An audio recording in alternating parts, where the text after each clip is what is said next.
मोर्चा सिर्फ ओबीसी लोगों को जागरूक करने के लिए है क्या? इस देश में राज्य घटना के अनुसार देश चलना चाहिए, सबको अपना हक अधिकार मिलना चाहिए और ओबीसी का हक अधिकार बार बार छीनाया जा रहा है। ओबीसी के साथ हमेशा अन्याय हो रहा है।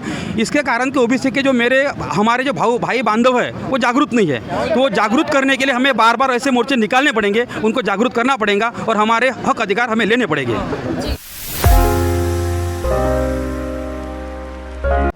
नमस्कार, मैं हूँ आपके साथ ऋतुजा रिंगने।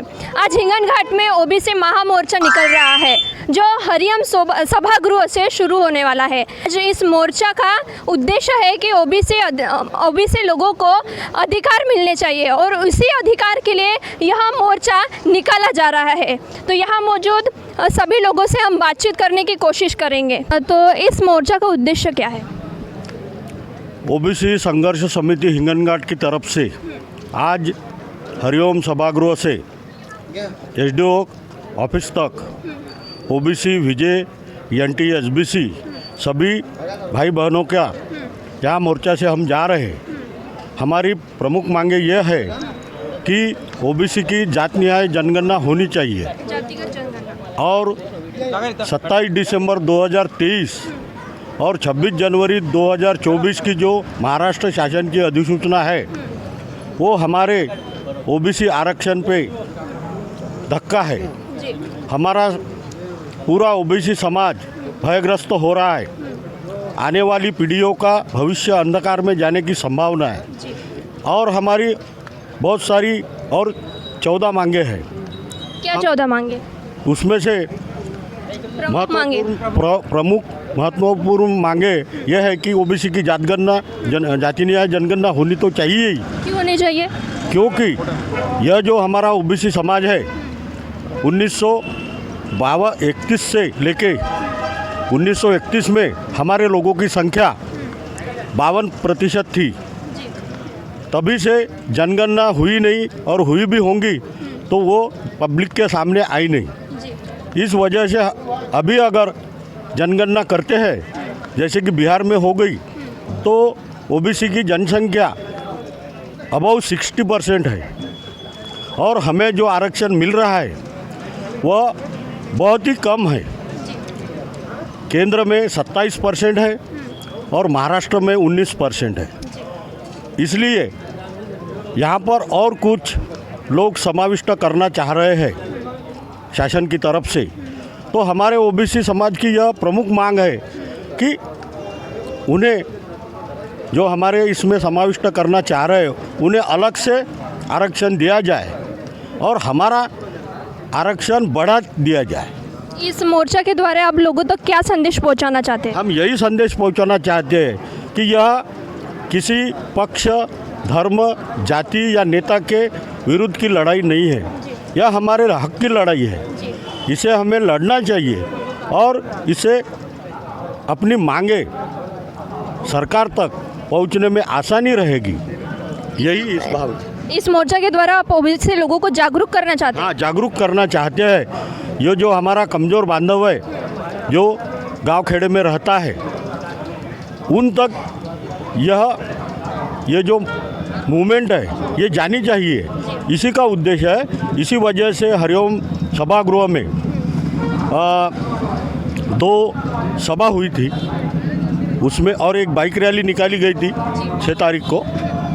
तो उसमें हमारे लोगों ने बहुत महत्वपूर्ण योगदान दिया और ओबीसी समाज के संघर्ष के लिए यहाँ की जो पॉलिटिकल पार्टीज़ है उन्होंने भी अपना पाठिंबा समर्थन हमें जाहिर किया है। आपको उम्मीद है कि आपकी मांग पूरी होगी सरकार की तरफ से?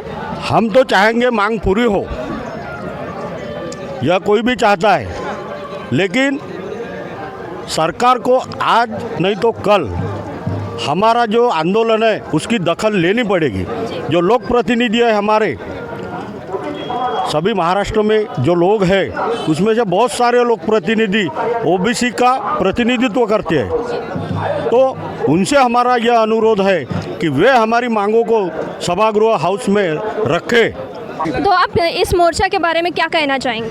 मैं ये कहना चाहूँगा कि जितनी भी ओबीसी बांधव है वो कोई भी राजकीय पार्टी में रहे, वो ओबीसी के पॉइंट ऑफ व्यू से इस भव्य मोर्चा में आना चाहिए, क्योंकि हमें जो अधिकार मिले वो संवैधानिक है, कॉन्स्टिट्यूशनल है, और राजकीय पार्टी जो है वो कॉन्स्टिट्यूशनल पॉइंट ऑफ व्यू चलती है, लेकिन पार्टी में कुछ लोग अलग से मालक है। सभी राजकीय नेता जो है, आमदार, खासदार, मंत्री, वो पार्टी के कर्मचारी है, और पार्टी के कारण वो बड़े नहीं बने हैं, वो कॉन्स्टिट्यूशन के कारण बड़े बने हैं। राज्य घटना जो 340वीं कलम दिया है, उनको आर्टिकल दिया है, उसके कारण उसको राजनीतिक, शैक्षणिक, सामाजिक, आर्थिक अधिकार मिले हैं, और अधिकार आगे बढ़ना चाहिए, रहने चाहिए कॉन्स्टेंटली। उसके लिए ओबीसी जागरूक होना जरूरी है, और ओबीसी जागरूकता, ओबीसी लोगों को अधिक अधिकार मिलने चाहिए, ये आपके मोर्चा का उद्देश्य है? नहीं, राज्य घटना ने जो 340 के आर्टिकल अनुसार अधिकार दिया है, वो अधिकार ओबीसी को मिलना चाहिए, क्योंकि राज्य घटना बोलती है जिसकी जितनी संख्या भारी उसकी उतनी हिस्सेदारी।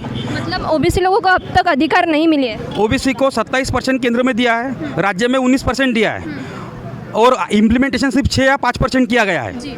उसके बावजूद भी 19% के बावजूद भी मराठा लोगों को उसमें ऐड करने की कोशिश की जा रही है। हालांकि उनको अलग से आरक्षण दे सकता है गवर्नमेंट, लेकिन वो गवर्नमेंट कर नहीं रहा है। ये गलत है, ये गलत नीति के विरोध में हम सभी ओबीसी को एक आना चाहिए।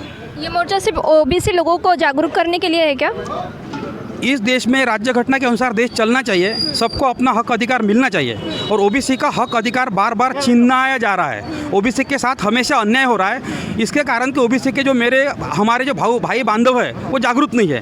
तो वो जागरूक करने के लिए हमें बार बार ऐसे मोर्चे निकालने पड़ेंगे, उनको जागरूक करना पड़ेगा, और हमारे हक अधिकार हमें लेने पड़ेंगे। जो 26 तारीख को महाराष्ट्र बोर्ड ने एक जल्द याद निकाला है, उसका हम ओबीसी समाज पूरा विरोध करते हैं।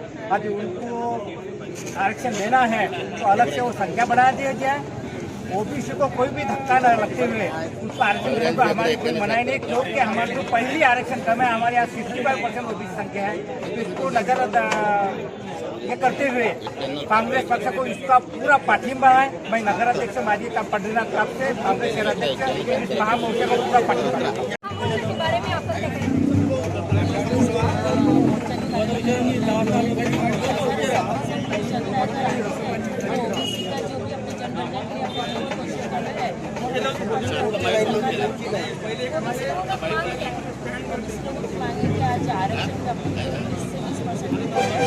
आरक्षण बढ़ा दिया जाए, इसकी वजह से काफी जनता है कल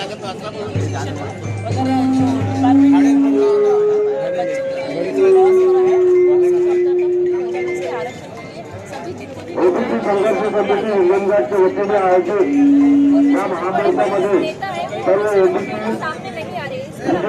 ओबीसी बांधवांचे ओबीसी संघर्ष समिती स्वागत करीत आहे। या महामोर्चामध्ये प्रथम नेतृत्वावर हल्ला लावून आपल्याला सर्वात पूर्वी विद्यार्थी, त्यानंतर विद्यार्थी आणि सर्वात शेवटी राजकीय पक्षांचे पुढारी आणि नगर समितीचे पदाधिकारी अशा रीतीने वेगवेगळ्या राज्यांमध्ये आपल्याला मोर्चाने जायचा आहे। मोर्चा शिस्तबद्ध पद्धतीने दुसऱ्या राज्य राज्याला त्रास होता कामा नये। मोर्चामध्ये कोणत्याही त्याची घोषणा धर्माच्या घोषणा देण्यात येऊ नये। ओबीसी संघर्ष समितीच्या त्या अधिकृत घोषणा देण्यात यावा। दिनांक 15 फेब्रुवारी 2024 रोज सुरुवात।